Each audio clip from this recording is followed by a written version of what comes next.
there's nothing like cracking that cellophane, pulling that record out. It just smells great.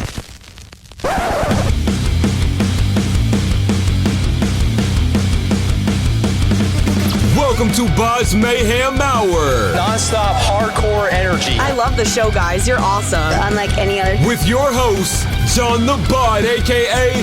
the Bod Father. Man, this stuff rocks. Hey, this is Tryst from Two Shadows, and you guys are listening to BODS Mayhem Hour. The views and opinions of the guests do not necessarily reflect the views and opinions of BODS Mayhem Radio Network, its staff, affiliates, or sponsors. Parental discretion is advised. Welcome to BODS Mayhem Radio Network. Hey everybody, welcome to BODS Mayhem Hour. I am your host, John the Bod, a.k.a. the Bod Father. As always, I'm bringing you guys and gals awesome interviews. Today, it's an honor and a huge privilege to welcome Guitarist Tryst of Two Shadows. Two Shadows has released their new single and music video entitled Screamworks via Rock Shop Records, and it was produced by singer, songwriter, and vocalist of the Vera Union, Crispin Earl. Two Shadows is currently one of the only bands to have 3 songs simultaneously on New Core editorial playlist. Two Shadows will be releasing a new EP in its entirety via Rock Shop Records in the summer of 2021. So, Tryst, man, how's it going? And welcome to the show. It's going great, and thank you for having me. Appreciate it. Not a problem whatsoever, good sir. So let's jump right into this bad boy. So, how have you been doing, and what have you guys been up to during this crazy pandemic, other than talking and promoting the new singles and this current EP? Did you find yourself possibly doing something that you wouldn't mostly do during this pandemic? Yeah, well, it's been going all right for us, but it's, I guess the biggest thing that this has caused out of anything, if there's anything positive to take away from it, is just having like a little bit more time. This is our first label release, so it's given us a little bit more time to really make sure the songs are right and make sure that they're our first release coming out of the gates is exactly what we want to do. There's no time limit really, I guess, in the studio. I mean, we have a certain amount of time restrictions, but it's still a lot more time to sit and make sure it's all perfect versus trying to maybe rush through it and try to bang a EP out in a month or something. So that's kind of, I guess, a benefit out of all the negatives out of this. Oh, yeah. Yeah, for sure. Now, 2018, after playing locally and regionally for 3 years, you guys ventured out on a national tour covering Canada. How was that feeling and tour, and did it fuel the fire even more for Two Shadows to grab what you wanted to do? Yeah, it definitely fueled it a lot more. That was a pretty cool tour. Unfortunately, the last one that we went on, we had a lot of big plans coming up here, but lots of them got postponed. But no, it was really cool. It was, I mean, we had been on a few short kind of runs, just just kind of weekend, or not weekend, but a couple weeks at a time before that. But that was definitely the first one where we went across Canada. But yeah, I think every one of the members, none of us had ever been out to the other side of Canada and never seen our own country. So it was kind of cool to check that out and see some other culture and what's on the East Coast and stuff. But no, it's pretty cool. It's definitely crowds we noticed were a little bit more passionate, I guess, over there. So that was pretty cool. But we learned a lot, had a lot of not breakdowns, but stuff go wrong as well, mechanically, with the tour rig and stuff. But all in all, it was a pretty fun experience, and we had a lot of fun. That makes a tour special, I guess. That holds the whole memories about how much fucked up times we had during that first tour compared to now. You know what I'm saying? Down the road. Yeah, totally. I mean, we made sure our last tour van that we had was a pretty new model or whatever. We didn't want to deal with any breakdowns, so we're just whatever, guys. Rather than buying an old beater, let's just finance something we can trust because it'll pay off in the long run. And the van was fine, but the trailer was we lost a wheel, or blew a wheel on the highway, and then the rubber ripped off the wheel and ripped the wheel well off, and then it pulled all the, messed up all the electricity in the trailer, and it was was kind of a nightmare. But no, the van was okay, but Jeez, that's crazy. Before we take it off lot, make sure the damn thing's filled up with gas. Yeah, that was a problem actually for us, is like over on the East Coast, like Eastern Canada, I know you guys got states down there. We got provinces up here, Yeah. but it's in certain provinces. There's no, like, the gas pumps don't work all night. They only like run. I don't know if it's because they're not allowed, but like here in BC, like you can go up to a gas pump anytime, like swipe your card to the machine and like get gas. Over there, all of the pumps close down when the like convenience store part closes. I think in Ontario, so we got screwed a lot because we'd be traveling like 8-9 hours like throughout the night, and then we spent some time like actually sleeping literally at the pump at a gas station, waiting for the attendant to come knock on our window and be like, "Can't park here," is like our wake up alarm. But yeah, no, it's definitely interesting. There's been some stressful times where we were like stomping on it to make like load-ins and couldn't drive throughout the night, so that was a little stressful. That's crazy. Good memories anyway. That's crazy. So much different than down here. I mean, there's some stores that's open 24 hours, and there's some, man, you pull up to the pump and like into the little town, it's a ghost town at night at a certain time. It's like, where the hell did everybody go to? Yeah, totally. So I'm impressed with this. When you guys released the first single, Scratching at the Surface, featuring the Vera Union, it received 240,000 streams in its first 2 months on Spotify alone. And the official video received over 500,000 views on YouTube. You followed that up. Crazy. Yeah, it blows my mind. And you guys followed that up with an acoustic version of the song, and it received over 100,000 streams. And then you just released Screamworks, official video was released, and within 2 days, it had over 30,000 views on YouTube alone. Congratulations to you guys, because that is very, very Thank hard. you so much. Yeah. Yeah. No, it's been pretty cool, definitely, because we're like, we've been pretty amazed at like how everything's worked out, and just like how much of a difference having like a good team behind you to promote things properly. And it's been kind of overwhelming in a good way, for sure. Just like all the like new fans and just people that are just interested in something that you've worked so hard for so many years, and all of a sudden having it like properly out there and seeing the response from people, like a real big response for the first time ever. It's like a super like gratifying feeling, for sure. We're just very appreciative of it, for sure. Yeah, no, it's been cool. Yeah, YouTube, man, it's hard to crack that algorithm, and then once you find out how to do it, then keep pouring it on, because I'm still, trying to figure it out. But I keep pushing on and keep pushing on, and one of these days it's going to break through and it's going to be good, so. Yeah, cool. That's what I'm trying.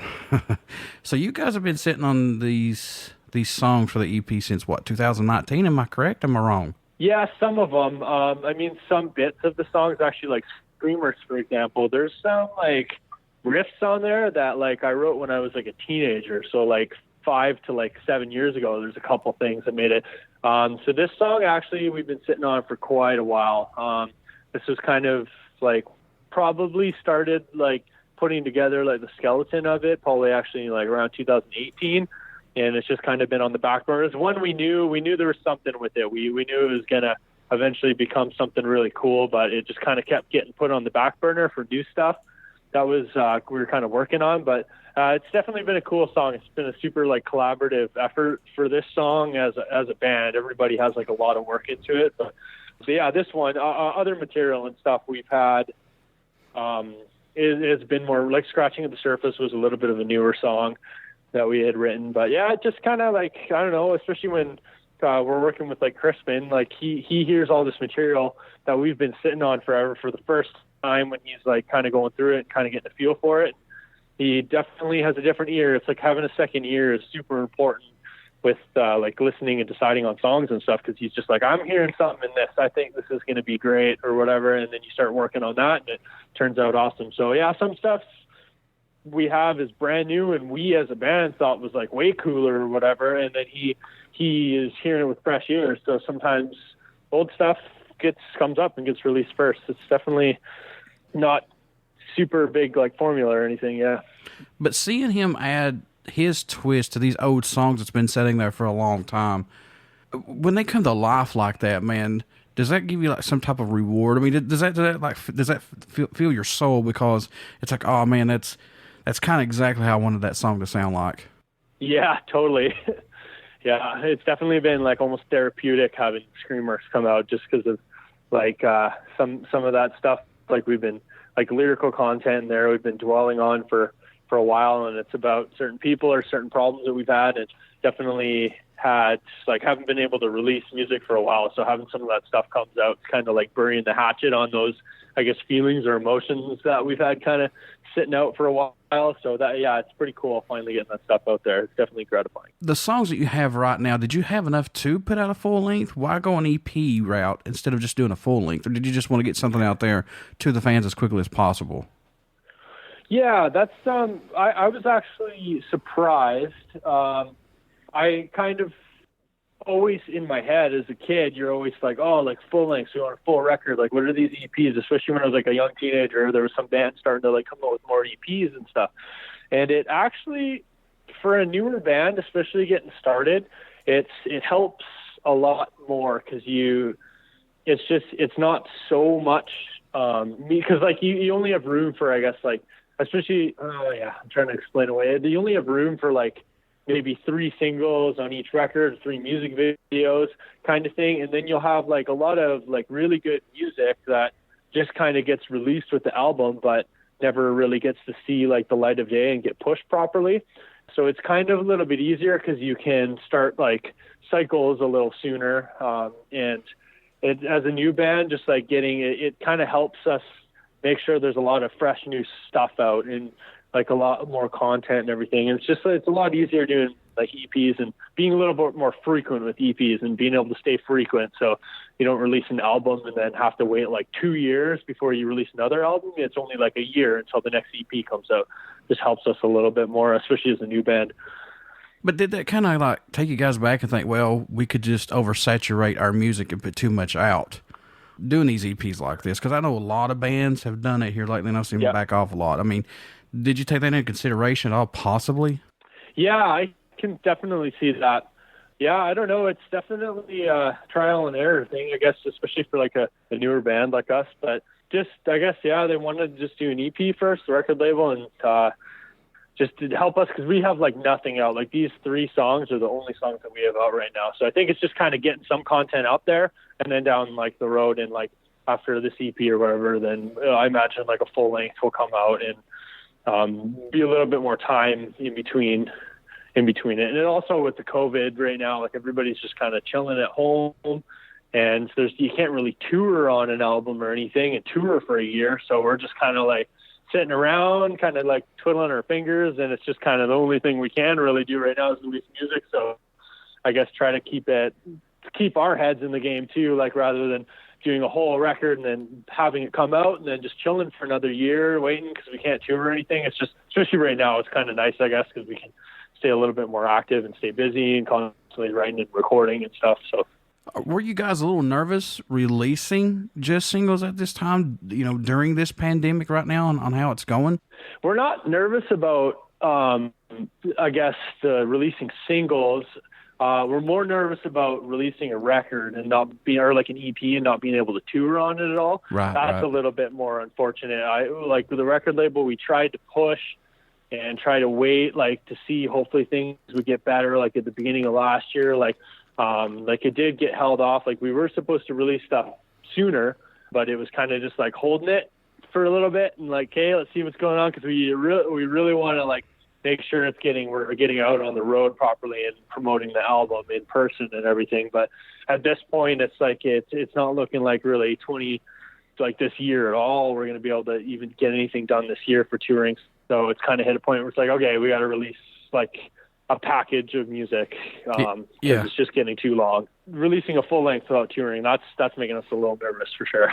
Oh, to you guys sitting on these songs forever, but new to us. So yeah. What's impressed or even excited you the most about making this EP, if anything, Tryst? Is there anything that sticks out the most for you? Yeah, a cool part that I got really excited about is like when we have gotten demos together in the past and everything. Like we've spent a lot of money like trying to record music and get it sounding the best as we could. But one thing that really impressed me was working with an actual like really good producer and a really good engineer and a really good mixing guy and mastering guy. And finally hearing like your music sound like the bands, like as good as bands that we grew up listening to finally hear it like mixed and like produced properly is like, that was a really cool feeling for me. Like sitting and hearing the first like final mix of like Scratching was the first song we heard, and it did with Rock Shop Records, and just kind of finally hearing it sound like it's supposed to, and we've always had in our heads. That was definitely a really cool and impressive point for me that I got really excited about, for sure. Any tracks standing out more to you than any right now on the EP? I know it must change every time that you listen to it or every time you talk about it. I know these are your guys' babies, but are there any that stick out for you possibly that you can talk about right now? Yeah, well, actually, Screamworks is, not just because it's a new single, that's the one that I've been really stoked on for a long time. Because like I said, there's riffs on there that I had, like, wrote when I was a teenager still, like, but it's definitely, like, I guess lyrical content-wise and everything, it's definitely resonated with me the most out of the bunch that we have right now and some of the other ones that have been recorded for the EP. So I'm super stoked for that one. Some of them are just kind of getting last final touches on and getting ready, so we'll see, like, how they end up turning out. But, yeah, as of now, Screamworks, like, out of the stuff that's recorded already and hasn't been released, Screamworks definitely the one I've been the most stoked for. So this EP was produced by singer-songwriter and vocalist of the Vera Union, Crispin Earl. How was working with him on this, and what was your reaction that he wanted to record an album with you guys? We were pretty excited, for sure. Working with him and stuff has been super cool, because just like learning that like professionalism and seeing that professionalism in the studio and learning how, like, I guess the big boys do it and how things work has been super cool. And he's such a nice dude. He's such an incredible, like, just songwriter. It's been like super honoring to work with him, really. I actually met the guitar player from the Vera Union, Ryan, and he is like the artist relations guy for Rock Shop Records also. Mm-hmm. And I first got introduced to him and kind of messaged some stuff back and forth, and he ended up hearing he heard like an earlier demo of one of our other songs that hasn't been released yet, and they really liked it. And then we actually sent them our demo for Screamworks, and Screamworks is what's really like was the final nail in the coffin to them being like, "Hey guys, we need to work on something. We need to work together and figure something out, because this stuff's pretty cool." And it's just working with those guys has been totally a really cool experience, for sure. Was there a song that was brought to the table that you guys were working on that totally took a different turn than where it started out from? Yeah, actually the first thing we released, Scratching at the Surface, that one was definitely sounded a lot different. We definitely, when we walked in the studio for the first time, that song we was the first song that we tracked in, the first song we released, but it sounded quite a bit different. We definitely lightened it up a bit, because it was like quite a bit more of a heavier song at first, and just switched some like more aggressive vocals out with cleans, and it got like a whole new chorus. So we use a lot of like programming and electronics in like our music as well, just to add to everything. And like all of the old electronics and like synth lines and all that stuff got wiped, and we kind of started from fresh, and just really ended up using like a couple guitar riffs from the original version. That one got totally turned around, that song, and it ended up way better than the original, obviously, but we were a lot more happy with it. But that one compared to like Screamworks, where we practically changed like nothing on Screamworks. Like when we went into the studio, they're just like, this song is great, we're happy. There's just a few like lyric tweaks, and that was it. We just like retracked it better, and that was it's definitely Scratching at the Surface was definitely a complete flip like that. Who did the amazing artwork for these singles? Somebody from the Rock Shop Records team did the artwork for the Scratching at the Surface, the full version and the acoustic version, but they actually contacted us for Screamworks, and they asked, because our vocalist Glen, he does have a little bit of a graphic design background and went to school for a little bit for it quite a number of years ago. And they asked us if we would be interested in kind of doing the artwork ourselves. And we had about a week to do it. So we're like, sure, we'll give it a shot. And it ended up being Glen and I just sitting on the couch in his studio and just trying to try out different things as he was working. I was just kind of suggesting things and everything. And it ended up kind of turning out nothing like we expected, but we loved the cover for Screamworks. Yeah, it turned out really good. But yeah, that one we did. All the rest, the team from the record label did it. What do you hope everyone takes away, or message you hope they hear while listening to any of Two Shadows music in general? Tryst, what do you hope they get from once they start listening to your guys' music? I hope that one thing we always wanted to do when we started this band, especially with like our imagery and being so I can't even think of a word, is it's just having our whole imagery and like the way we look and stuff. We've had a lot of people judge us. Like we've been on tours and played with bands where maybe it wasn't the best mix and got a lot of flack from the crowd and stuff over the years.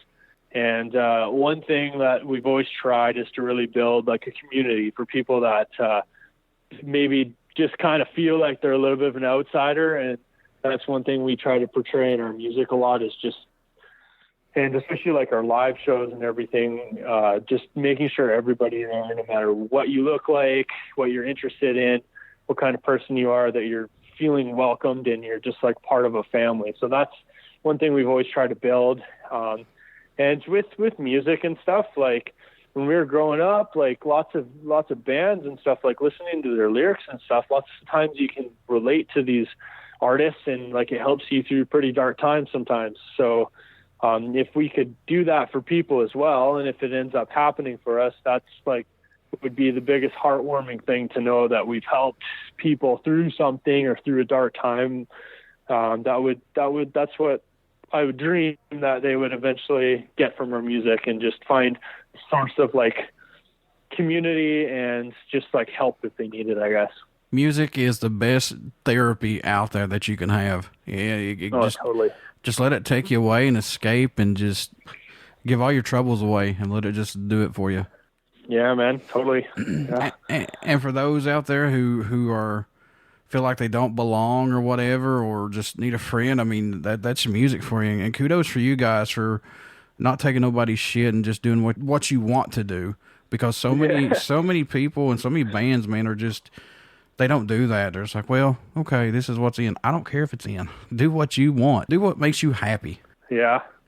Yeah, I grew up with bands. Like when I first started getting into music, my dad was listening to like bands like Kiss or Alice Cooper or whatever, and just seeing like, actually my first concert I ever went to was an Alice Cooper concert in 2007, I think. And it was just seeing like that show, and like it set the bar real high for concerts. Let me tell you that much. I was like not expecting that as like just a young kid, just like, oh my God, this is crazy.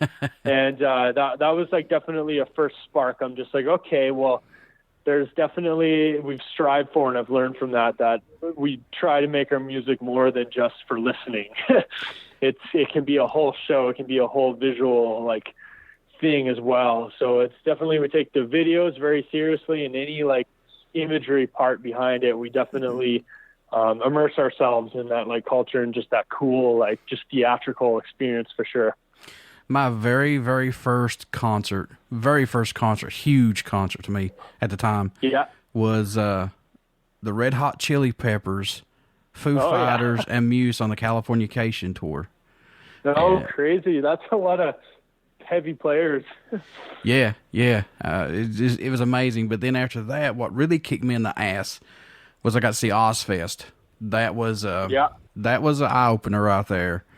Because I'm seeing all these, when I look back at it now, it's like all these metal bands of royalty, not royalty, but just, I guess, the torchbearers of the heavy metal scene back in the day. You got Ozzy. Yeah. You know, I saw Soulfly, I saw Disturbed when they were just coming up, you know, and then the one for me was Pantera. Seeing them just blew me away to watch Dime play. It was just like, fucking A. Yeah, he's a legend for sure. Seeing the Kiss show, was that the inspiration for you to become a musician, or what was that spark actually? It was Alice Cooper. Alice Cooper was my first show. Okay, my bad. I'm sorry. Yeah. No, all good. Yeah, actually, that was the first time that I don't know. I can't remember if I was like actually playing like guitar or anything at that point, or any type of music. I actually started with drums, but I don't know if I was playing any instruments at that point. I can't remember, but it definitely was like I didn't really think too much about music or anything at that point. I was just like, yeah, like I'll go see a concert. That was definitely a moment where like, wow, that's like pretty cool. Like I want to start playing, and it definitely put that spark in there to start playing. But actually, a real turning point for me personally was I was working as a stagehand at like an arena in like a neighboring city close to mine, and I just like kind of work and help like unload trucks and stuff when I was when these big shows would come in. And I was working actually a Five Finger Death Punch show when I must have been 15 or 16 at the time, but I was working a Five Finger Death Punch show. And we, like, all of the, like, stage hands and roadies and everything were waiting behind the stage for, like, the band to finish their last song so they could start tearing down. And they finished their last song, and, like, listening to the crowd from behind the stage is, like, a totally different, like, monster. Like, hearing them roar through the arena and having it come, like, around and behind the stage and hearing that, and, like, walking through the back hallways and stuff and hearing those crowds it's, like, thunders. It's crazy. And we were all just waiting backstage, and they finished their last song, and their guitarist at the time, he's not with them anymore, but Jason Hook, which was, I was like a fan of Death Punch at the time, but he came off of the back, there was like a long ramp coming down the back of the stage, and he like rounded the corner, started walking down the ramp, and he had like the biggest like shit-eating grin on his face. He was so, like, just seeing that excitement in his eyes and hearing that crowd, it was almost like a cinematic like movie experience, like watching him walk down the ramp. And it was like kind of a moment there. I was just like, you know, that's what I want to do with my life. That is sick. Like, this guy is like the happiest like a human can be right now. And that was definitely a kick in the butt. It's like, yep, this is what you're going to do. And it's kind of cool actually, because Jason Hook used to play guitar for Alice Cooper. And I found out quite a few years later, after I seen Five Finger Death Punch play, that he actually was playing guitar for Alice Cooper at my first concert. Oh, wow. At the time. So it was kind of like a really cool thing that he like kind of like inspired me to like fall in love with music, and then ended up years later with me unknowing, like driving me to actually want to pursue it as a career. So yeah, Five Finger Death Punch and Jason Hook, like I don't listen, I'm not like, I love the band, and they're not necessarily one of my favorites, but they definitely hold a place near and dear to my heart for sure. Oh, sure. Yeah, for sure, man. I know you had a lot of albums and music while you were growing up, but did you have that one album or just a song, man, that affected you as far as giving you inspiration or just let you escape anytime that you had to have that pick me up or just say fuck it and get away from everything for a while? Did you have that one album or maybe one song possibly? Man, I don't know. That's I didn't have one specifically that was like a go-to. I don't know. It was more for me. It was my dad and my dad's best friend. Growing up, my dad we'd always go over to his best friend's house, and when I was a kid and stuff. And his best friend was a huge music fanatic, and he had a whole like. They didn't have like a guest bedroom. They had a room that was a music room. You'd walk into it, and he had like the walls were like floor to ceiling, all like records and CDs all the way around.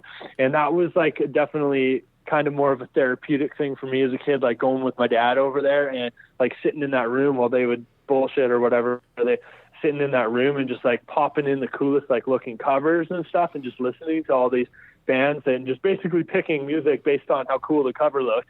Yeah. A little, but yeah, that was definitely a cool, like, I guess kind of thing as a kid, but I don't know. It's, there's not even an album. I love so many different like genres of music, and actually like my family, like lots of people in my family play like instruments as well. And that definitely was like an early spark, like listening to them, and they all played like bluegrass and country and stuff.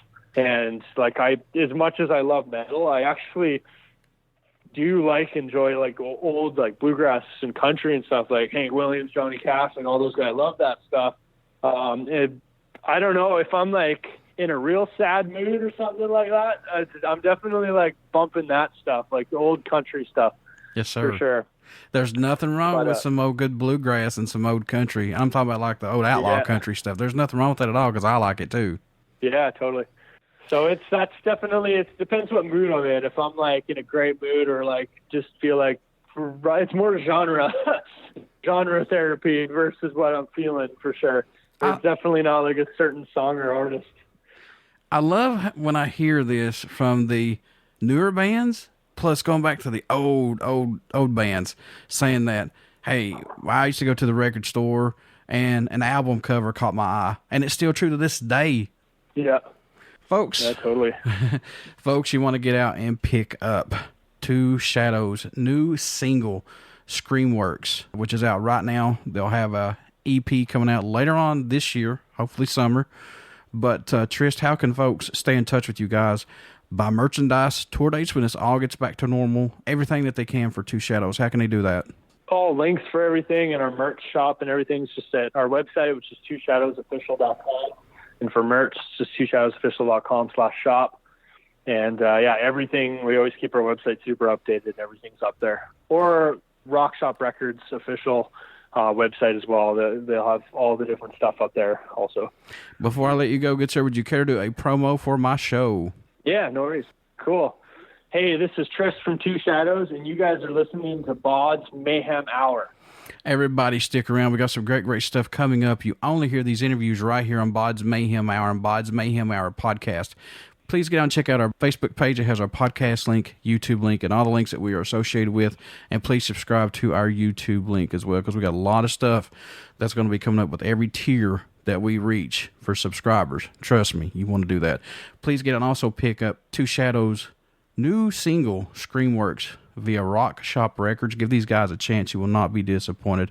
Tryst, I honestly, dude, I wish you guys nothing but the best of luck, and I'd like to see you guys to kick us in the ass and get out there a lot more, man. Yeah, thank you so much. It was great talking to you. I love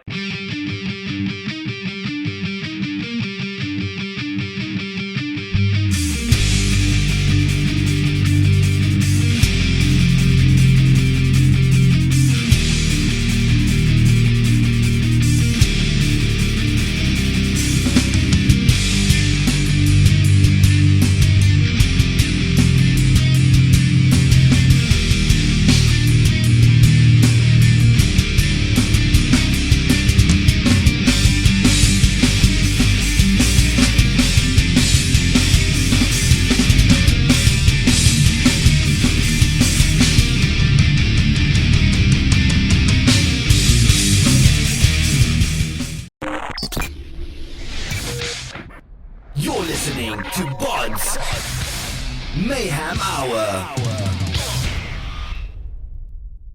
Follow us on Facebook, Twitter, and Instagram.